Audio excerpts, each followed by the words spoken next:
تشریف لائے ہوئے اور درمیان سے آئے ہوئے مومنین علماء سادات کی طرف سے سب سے پہلے خانوادہ شہداء اور عزیزان کی خدمت میں سب کی نیابت میں ہدیہ تعزیت پیش کرتا ہوں۔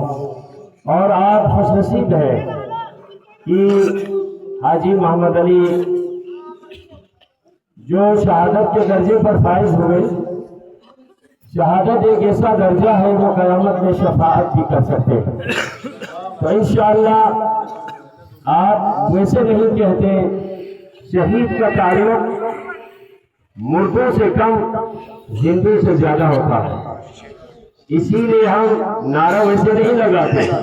جب شہید کا خون گرتا ہے تو وہ جم جاتا ہے، ظالم کو قاتل کو ایکسپوز کرتا ہے اور سننے والے چاہنے والوں کے دلوں میں ایمان کی حرارت کو تازہ کر دیتا ہے۔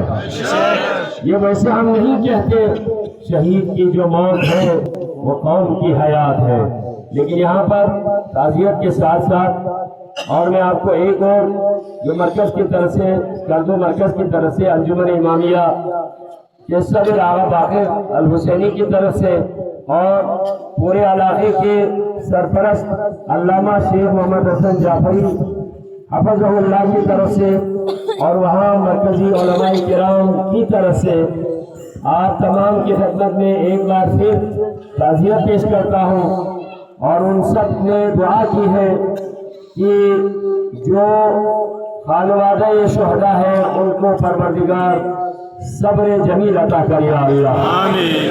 شہادت کے موقع پر ہم نے سوچنا ہے عزیزان، ہمارا جرم کیا ہے؟ یہ آج زمین قدرت ہمیں کس جرم میں قتل کیے جاتے ہیں؟ میں آپ کو بتاؤں جرم ہمارا یہ ہے کہ ہم علی علی کرتے ہیں، ہم حسین حسین کرتے ہیں، یہی گوارا نہیں ہے۔ یہ حسین حسین کرنا، علی علی کہنا، یہ یزید زمانے کے ہر یزید کو گوارا نہیں ہے۔ اگر تمہیں یہ علی علی اور حسین حسین کہنا گوارا نہیں ہے تو ہم صرف زندہ نہیں ہیں، مرنے کے بعد بھی ہمارے جسم کا ٹکڑا ٹکڑا حسین حسین علی علی کہے گا۔